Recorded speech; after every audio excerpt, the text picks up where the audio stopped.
my response to this week's discussion. Cognitive diversity and leadership. This week I was kind of exposed to the definition of cognitive diversity, and we know that it is the difference in how individuals perceive and process information, and it also it is also it also includes individuals with a variety of cognitive styles, and how we process information is very important. And throughout my work, whether it was facilitating diversity, equity, and inclusion, or whether I was teaching it in the classroom, one thing that I realized is that cognitive diversity is very important. And particularly, honestly, when you have a group of individuals with different thoughts, and when we're trying to achieve the goal of DEI, then it's very important that we recognize and we understand that everyone is not going to think the same. And everyone is not going to, how we go about doing things is not the same. And the way that we perceive things is not the same.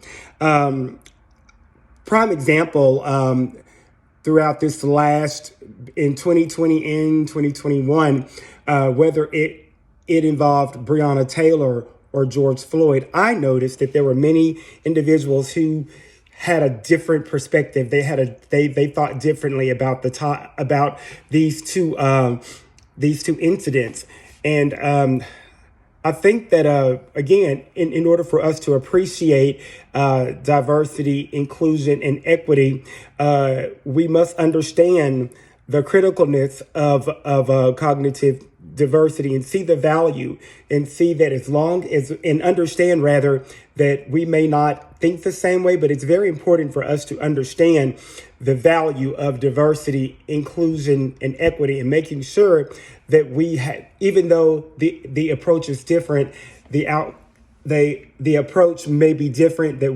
we both reach the same goal, and that is, of course, becoming a more diverse, equitable, and inclusive workforce or environment.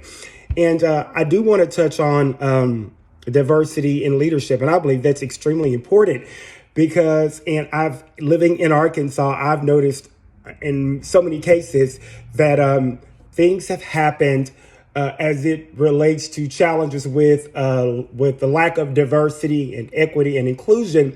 And the challenges were basically because at the seat there was no diverse representation at the seat of the table. So therefore, the leaders didn't understand the challenges that minorities face. So therefore, it is very important that leaders set the tone for diversity. I think that's very important because the head will definitely follow.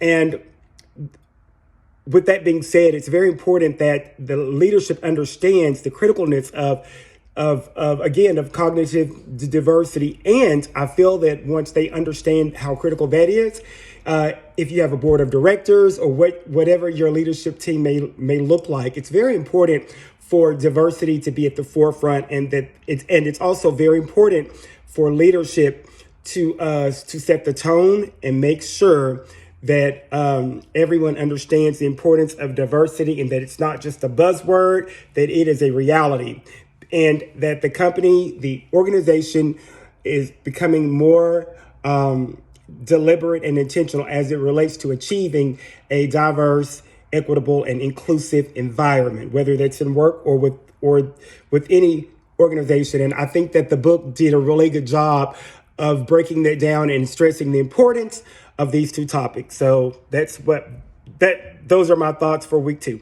Bye.